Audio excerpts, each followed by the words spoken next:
Paano kung ang sikreto sa pag-akit ng pera, biyaya, at walang katapusang oportunidad ay nasa loob na ng iyong tahanan?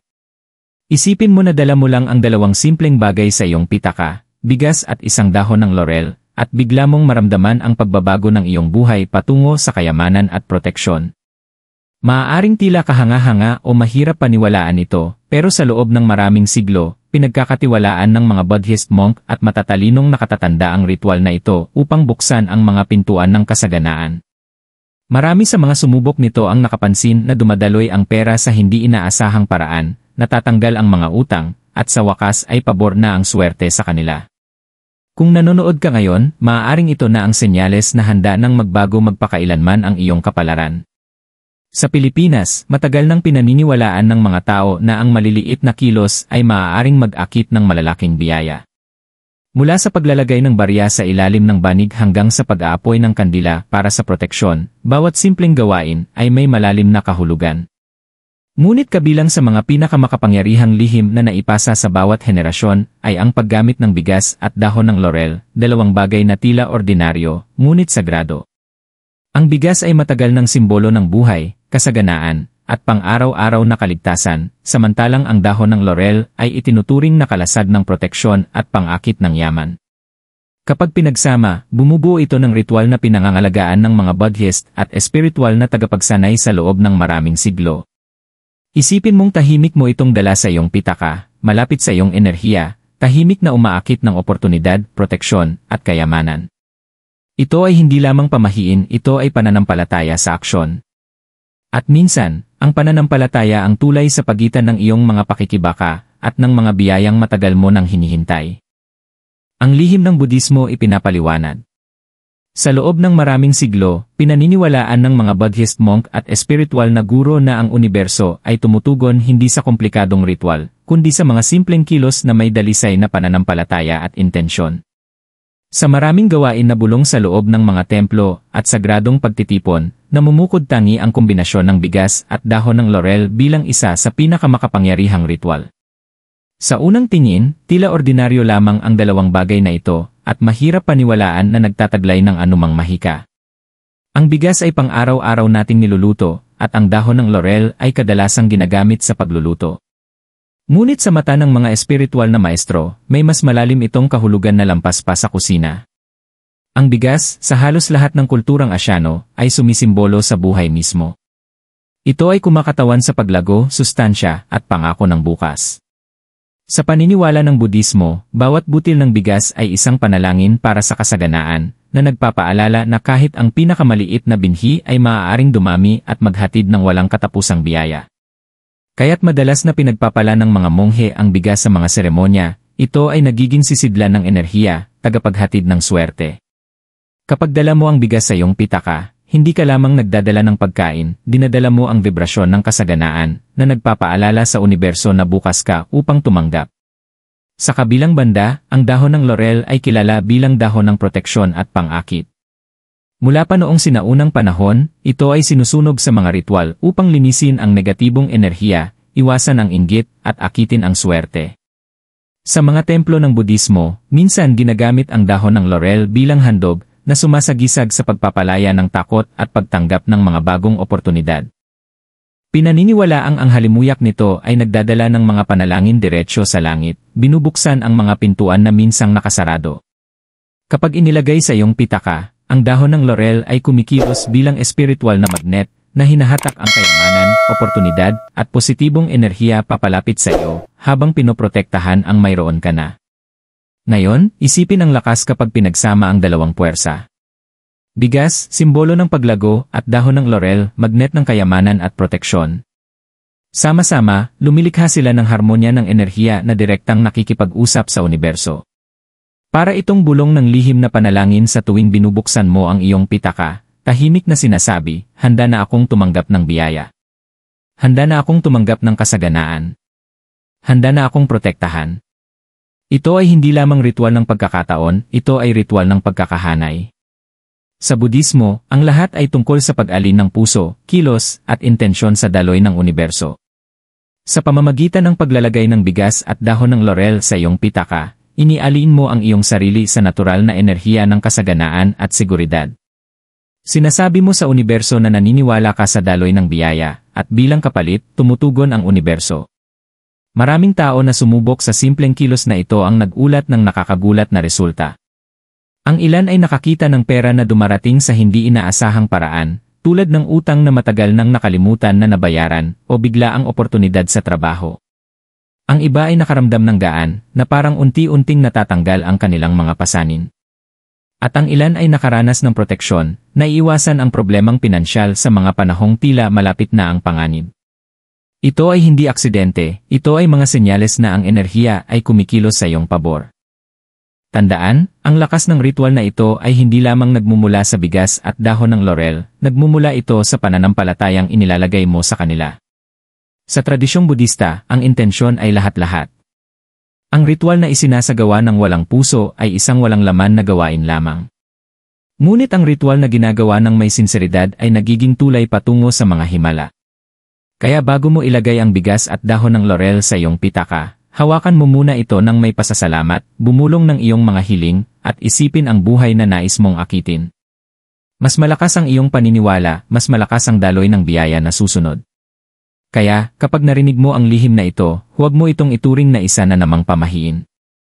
Isipin mo ito bilang walang hanggang paalala na ang kasaganaan ay hindi kailanman malayo. Minsan, kasing lapit nito ang pagkain sa iyong mesa o ang dahon sa iyong kusina. Ang sikreto ay hindi nasa bagay, nasa pananampalataya at enerhiya na nagtatanghal ng ordinaryo sa ekstraordinaryo. At kapag binuksan mo ang iyong puso sa gawain ito, maaaring matuklasan mo na ang kayamanang hinahanap mo ay matagal nang naghihintay para sa iyo. Hakbang-hakbang na gabay sa ritual. Ngayon na naiintindihan mo na ang kahulugan sa likod ng bigas at dahon ng laurel, panahon na upang matutunan ang eksaktong mga hakbang ng ritual. Tandaan, ang lakas ng gawain ito ay hindi lamang nagmumula sa mga bagay mismo, kundi sa paraan ng paghahanda mo at sa intensyon na inilalagay mo sa bawat kilos. Sundin ang mga hakbang na ito ng maingat at lilikha ka ng sagradong koneksyon sa pagitan ng iyong enerhiya at ng universo. Hakbang 1, piliin ang tamang pitaka. Ang iyong pitaka ay hindi lamang lugar para mag-imbak ng pera, ito ay simbolo ng kung paano mo pinangangasiwaan ang kasaganaan. Kung ang pitaka mo ay punit, magulo, o puno ng hindi kailangang papeles, ipinapakita nito ang nakablock at magulong enerhiya. Bago isagawa ang ritual, linisin ang pitaka. Alisin ang mga lumang resibo, gusot na pera, expired na cards, o anumang bagay na hindi nagsisilbi sa iyong hinaharap.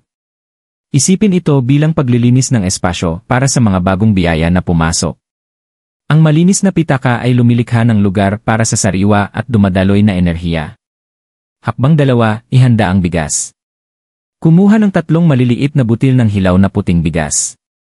Bakit 3? Dahil sa maraming espiritual na practice, ang 3 ay kumakatawan sa balance, isip, katawan, at espiritu. Bawat butil ay sumisimbolo ng buhay, kasaganaan, at patuloy na daloy.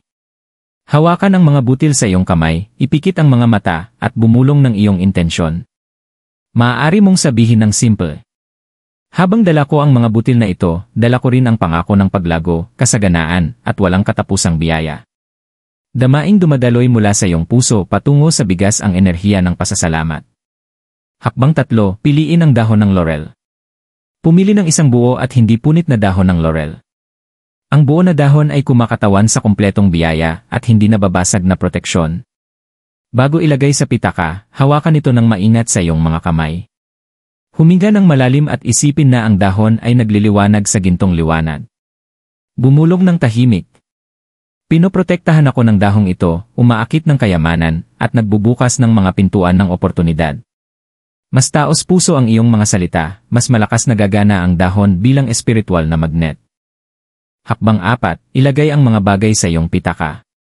Ngayon, dumating na ang pinakamahalagang bahagi. Ilagay ang 3 butil ng bigas at ang dahon ng laurel sa loob ng iyong pitaka. Pumili ng bahagi kung saan sila ay ligtas at hindi madidisturbo.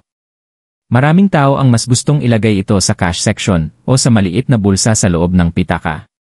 Ang mahalaga ay manatili silang malapit sa iyong pera bilang simbolo ng patuloy na akit ng kayamanan at kasaganaan. Hakbang 5, piliin ang tamang panahon. Ang timing ay nagpapalakas sa ritual. Ang pinakamabisang araw ay Biyernes, araw na kaugnay kay Venus, simbolo ng kasaganaan at biyaya. Kabilugan ng buwan, kapag pinakamataas ang enerhiya, perpekto para sa pagmanifest ng kasaganaan. Unang araw ng buwan upang akitin ang biyaya sa buong buwan. Kung nais mong mas maging makapangyarihan, isagawa ang ritual ng eksaktong 8 oras 8 minuto dahil ang numero 8 ay kumakatawan sa walang hanggan at walang katapusang yaman.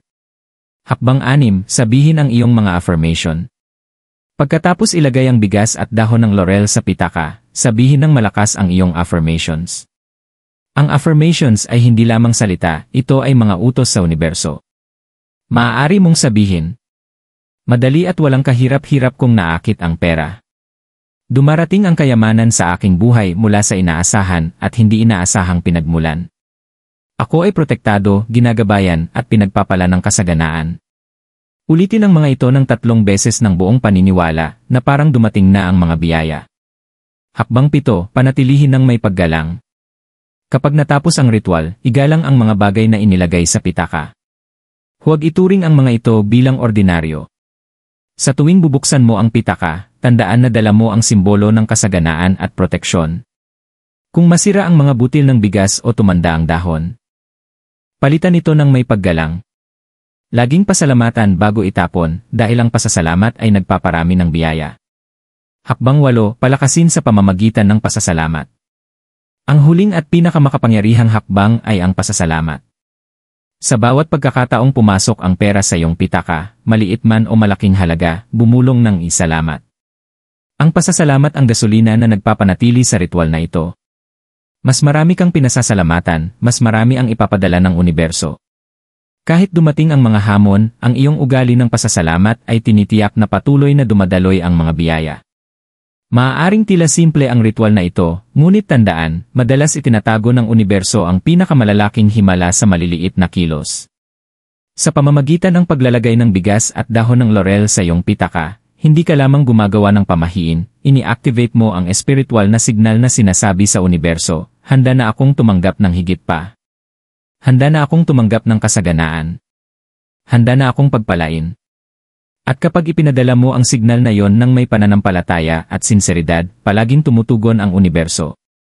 Mga espiritual at emosyonal na benepisyo.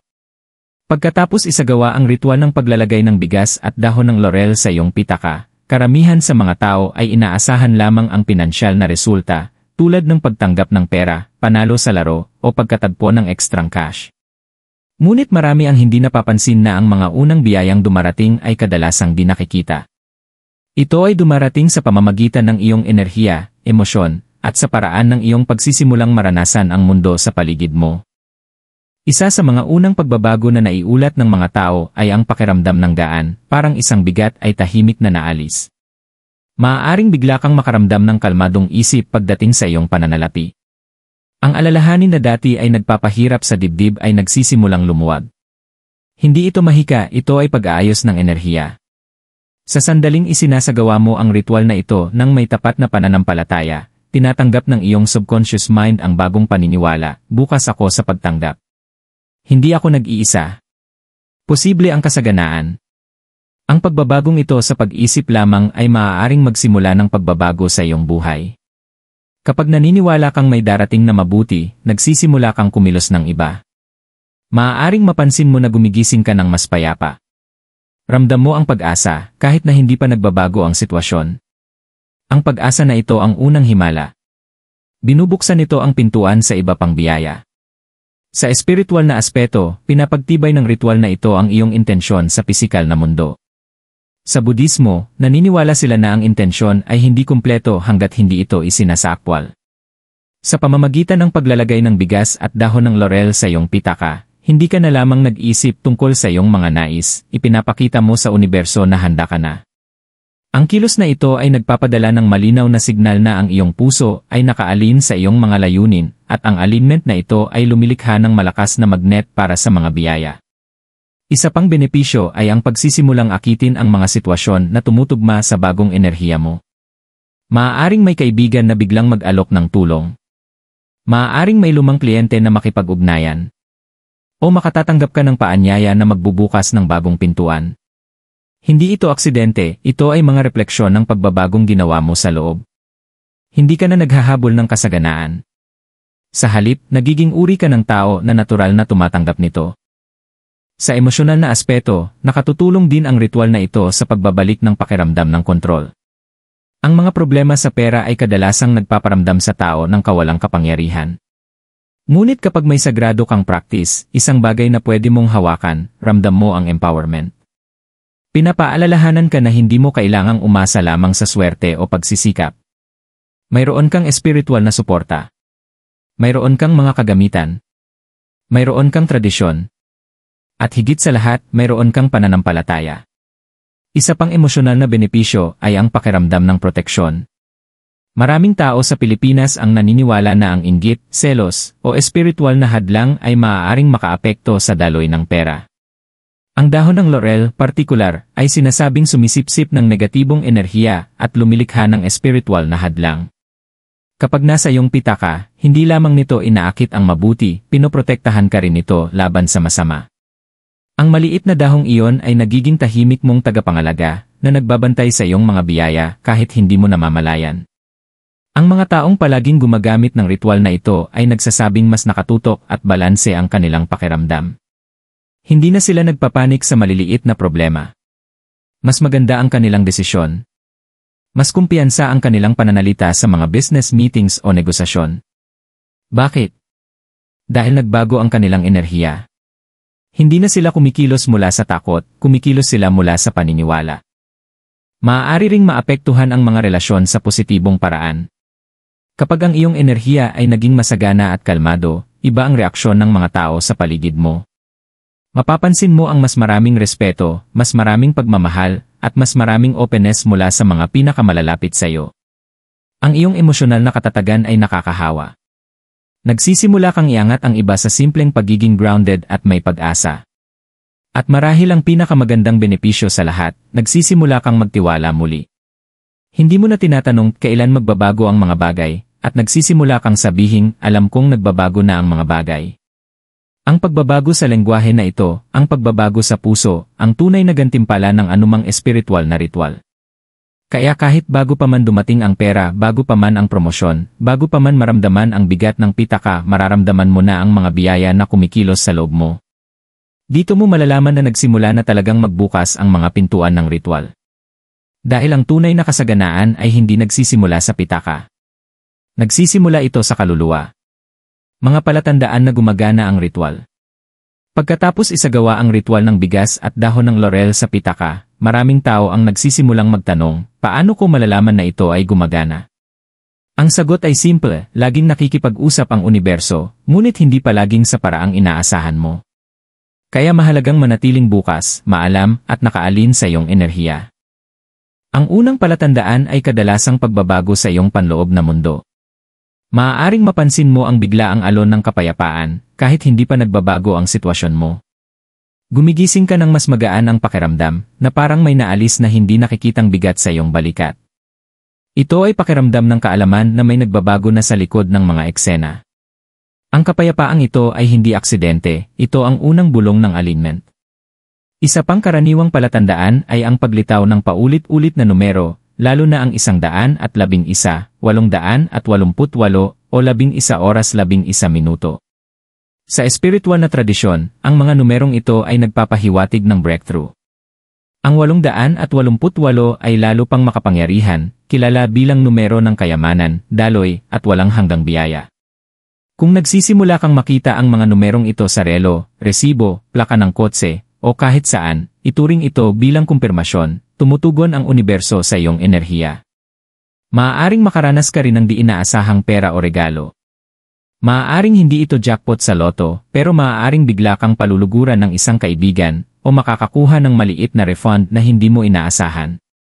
Baka may kamag-anak na nagbabalik ng perang matagal na nilang hiniram, o makakita ka ng barya sa sahig sa hindi inaasahang pagkakataon. Hindi ito aksidente, ito ay maliliit na biyaya na nagmumungkahi ng mas malaking daloy na paparating.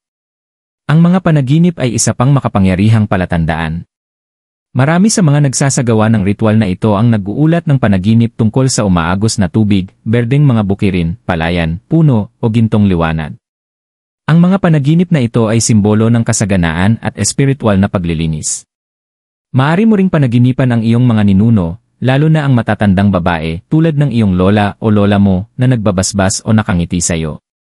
Sa tradisyong Pilipino, ang mga panaginip ay mensahe, at kapag nananaginip ka ng pagkakaisa at biyaya, ibig sabihin ay ginagabayan ang iyong espiritu. Maaaring maramdaman mo rin ang biglaang pagnanais na linisin ang bahay, ayusin ang paligid, o itapon ang mga lumang bagay.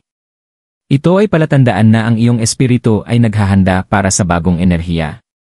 Nang hindi mo namamalayan, nagsisimula kang lumikha ng puwang, hindi lamang sa pisikal, kundi pati sa enerhiya, para pumasok ang mas mabubuting bagay. Ito ang iyong intuwisyon na tumutulong sa iyo na maalin sa paparating na biyaya. Isa pang banayad ngunit makapangyarihang palatandaan, synchronicities. Iniisip mo ang isang tao at bigla ka nilang i-message. Iniisip mo na magsimula ng negosyo at biglang makikita mo ang mga ad o artikulo na nagtuturo sa iyo sa direksyon na iyon. Nakakaramdam ka ng pag-aalinlangan at pagkatapos ay may estrangherong biglaang nagsasabi ng bagay na nagdudulot ng kaliwanagan. Ang mga maliliit na palatandaang ito ay patunay na ginagabayan ang iyong landas, hakbang-hakbang. Sa emosyonal na aspeto, maaaring mapansin mong mas madaling makaramdam ng pasasalamat. Nagsisimula kang magsabi ng isalamat ng mas madalas kahit sa maliliit na bagay. At sa bawat pagkakataon na nakadarama ka ng pasasalamat, tumataas ang vibrasyon ng iyong enerhiya na nagpapabilis sa bisa ng ritual. Ang pasasalamat ang gasolina na nagpapatakbo sa bawat espiritual na kilos. Mas maraming pinasasalamatan, mas marami kang dahilan upang magpasalamat. May mga tao rin na nag-uulat ng biglaang breakthrough matapos ang mahabang panahon ng katahimikan. Maaaring naghihintay ka ng tawag sa trabaho o biglang umusad ang naantala na transaksyon sa negosyo. Ang timing ay mararamdaman na banal, parang hindi ito pwedeng nangyari isang araw ng maaga o huli. Ganito kumikilos ang universo, hindi mabilis, hindi mabagal, kundi sa tamang oras. Maaaring mapansin mo rin ang proteksyon mula sa mga pagkawala. Iwas ka sa aksidente. Na-miss mo ang traffic na pwedeng mag-delay sa'yo. Pinili mong huwag mamuhunan sa isang bagay at kalaunan malalaman mo na ito ay mabibigo. Ito ay palatandaan na pinoprotektahan ang iyong energy field at gumagana ang proteksyon ng dahon ng laurel. At sa huli, may isang makapangyarihang palatandaan na kadalasan ay nakakaligtaan, ang malalim na tiwala. Itinatigil mo na ang tanong na, ayos lang ba ako, at nagsisimulang maniwala na ako ay inaalagaan na. Ang pagbabagong ito sa pananampalataya, mula takot patungo kapayapaan, ang pinakamalaking kumpirmasyon na ang ritual ay nagbukas na ng isang bagay sa loob mo at sa paligid mo. Kaya kung naisagawa mo na ang ritual at nagsimulang makita ang mga palatandaang ito, huwag itong questionin. Yakapin ito. Kilalanin ito. At sabihing salamat sa bawat pagkakataon. Dahil ang mga palatandaang iyon ay hindi maliliit. Ito ang paraan ng universo na bulong sa iyo. Magpatuloy ka. Malapit na ang biyaya. Mga babala at karaniwang pagkakamali. Bagamat simple at makapangyarihan ang ritual ng bigas at dahon ng laurel sa pitaka, maraming tao ang hindi sinasadyang pinahina ang bisa nito sa pamamagitan ng maliliit, ngunit mahalagang, pagkakamali. Ang mga pagkakamaling ito ay maaaring humadlang sa daloy ng biyaya at maantala ang mga resulta na para sa iyo. Kaya mahalagang lapitan ang ritual na ito, hindi basta-basta lamang, kundi may buong atensyon at respeto. Ang una at pinakamalaking pagkakamali ay ang ituring ang ritual na parang shortcut o magic trick. Tandaan, hindi ito tungkol sa instant na milagro, ito ay tungkol sa alignment. Hindi ito kapalit ng pagsusumikap o disiplina, kundi pampalakas ng iyong enerhiya at pang-akit ng suporta mula sa universo. Kung gagawin mo ito ng may pagdududa sa puso o puro curiosity lamang, hindi gagana ang enerhiya ng pareho. Ang intensyon mo ang pinakamahalaga. Ang pangalawang pagkakamali ay paggamit ng sirang o maruming mga bagay. Huwag gamitin ang durog na butil ng bigas o punit na dahon ng laurel.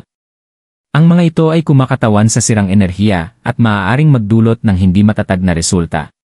Palaging pumili ng buo at malinis na bagay. Kung ang iyong bigas ay lumuma na o ang dahon ay nagkakalas sa loob ng pitaka, pasalamatan ito ng maayos at palitan ng bago. Huwag basta itapon, balutin sa papel at ilabas sa kalikasan o itapon ng may pasasalamat. Ang pangatlong pagkakamali ay pagsasagawa ng ritual sa marumi o magulong pitaka. Tulad ng nabanggit natin, ang pitaka ay sumasalamin sa relasyon mo sa pera. Kung puno ito ng basura, lumang resibo, expired na card, o magkakalat na barya, nagpapadala ito ng mensahe ng kalituhan at disorganisasyon.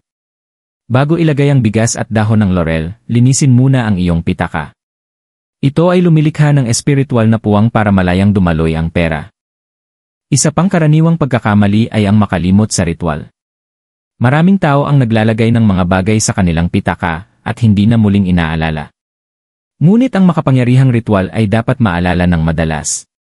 Kahit minsan sa isang linggo, buksan ang pitaka, hawakan ng maingat ang bigas at dahon ng laurel, at bulongin, "Salamat." Ipinaalala sa iyong sarili na sinuportahan ang iyong enerhiya. Iwasan din ang paggamit ng negatibong salita pagkatapos gawin ang ritual. Kung ilalagay mo ang bigas at dahon ng laurel sa isang kamay at pagkatapos ay magrereklamo tungkol sa pera, kinansela mo ang sariling enerhiya. Ang sinasabi mo ay nagiging iyong realidad. Magsalita ng kasaganaan. Magsalita ng pag-asa. Kahit nahihirapan, sabihin, "Bukas ako. Handa ako.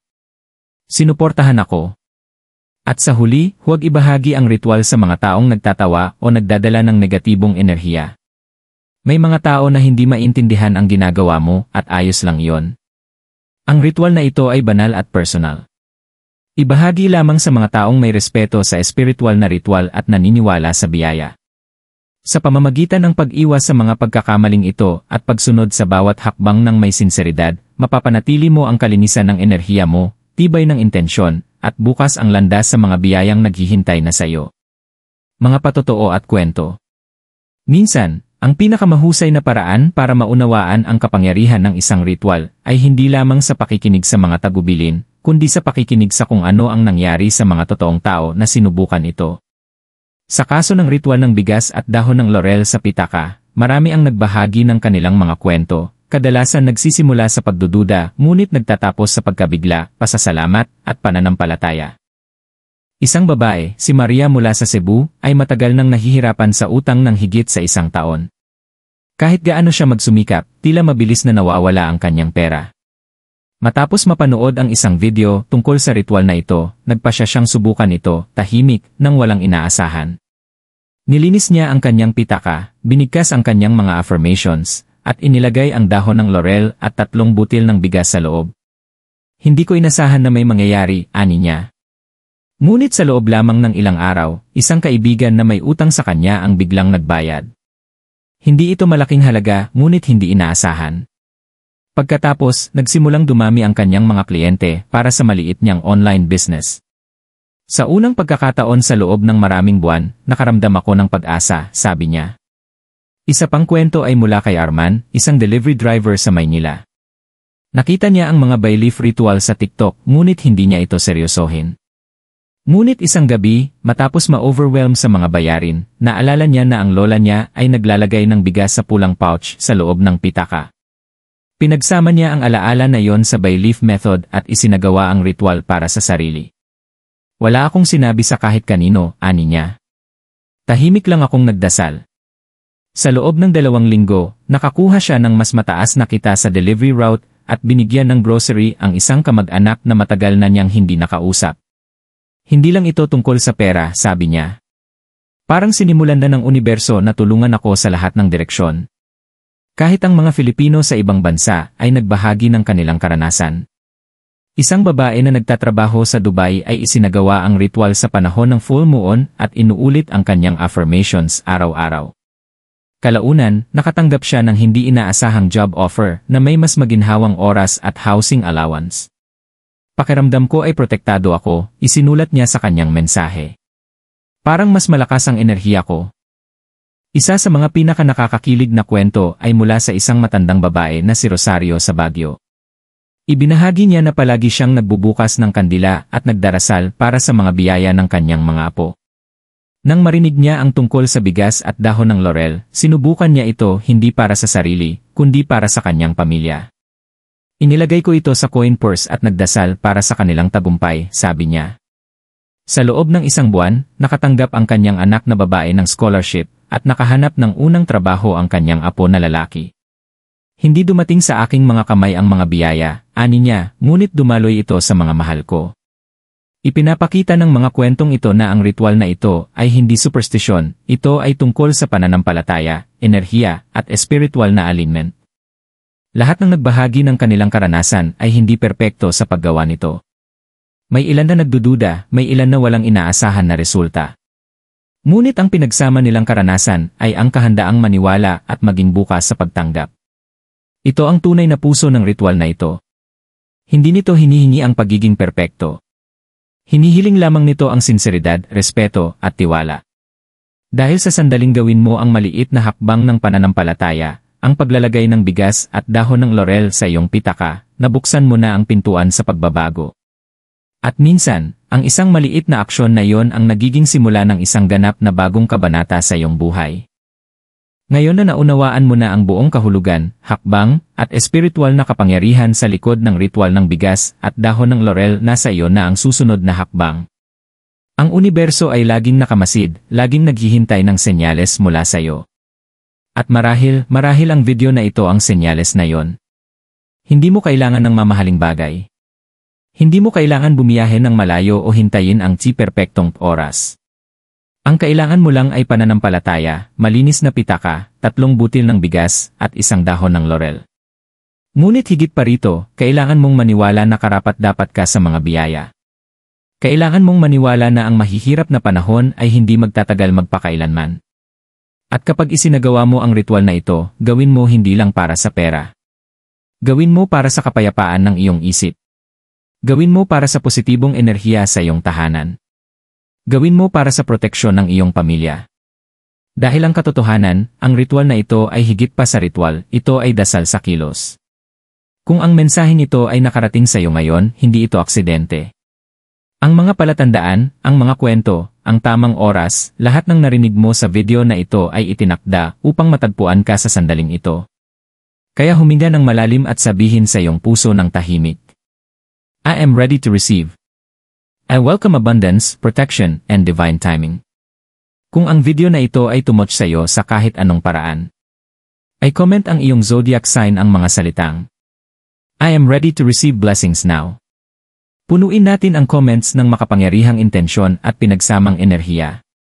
Maaaring magulat ka kung gaano kabilis tumutugon ang universo kapag nagsasalita tayo bilang isang tinig. Dahil ang mga biyaya ay hindi basta-basta. Tinatawag sila ng mga handa na tumanggap. At kung napanood mo ang video na ito hanggang dulo, ikaw ay isa sa kanila.